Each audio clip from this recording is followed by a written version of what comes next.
এটা একটা ছোট্ট একটা আয়না। তো এই আয়নাটা দেখতে পাচ্ছেন, এই যে সবগুলো পাথর আছে, উপরে একটা পাথর নেই।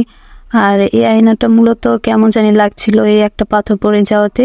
তো আমি ভাবছিলাম যে এটা লুকটা একটু চেঞ্জ করে দিই, একটু কুশি কাটার কাজ করে এটা একটু অন্যরকম করি। তো এই যে এটার উপরে আমি এই যে পাথরের এই গোল সার্কেলটা উঠিয়ে নিলাম। তো এখন আমি গ্লো দিয়ে দিচ্ছি, আর ওই যে দেখা যাচ্ছে যে মেরুন কালারের রাউন্ড সার্কেলটা, সেটা আমি এটাতে বসিয়ে দিচ্ছি। আর এর মাঝে আরেকটা ফুল দেব, তো এটাকে আমি একটু ভালো করে লাগিয়ে নিচ্ছি। আর এই যে এরকম একটা কুশি কাটাতে ফুল মেক করেছি আমি।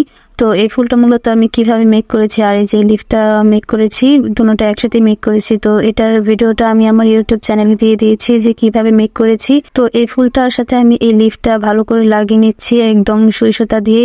তো এখানে আমি কোনো রকম গ্লু ব্যবহার করছি না। আর এই ফুলটা আমি যে আয়নার মাঝে লাগাবো, তো সেটাও আমি গ্লু ব্যবহার করব না, কারণ গ্লু দেওয়াতে অনেক সময় দেখা যায় উঠে যায়। তো এটার সাথে আমি সেলাই করে নিচ্ছি। আর এই যে পুরো সার্কেলটাতে ঘুরে ঘুরে এরকম করে সেলাই করে নিচ্ছি, যেন সেলাইটা মজবুত হয়, কোনো রকম ভাবে উঠে না যায় বা খুলে না যায় এর জন্য। তো এই যে এরকম করে আমি লাগিয়ে নিচ্ছি। আর এই যে এখানে আমার লাগানো কমপ্লিট হয়ে যাচ্ছে প্রায়।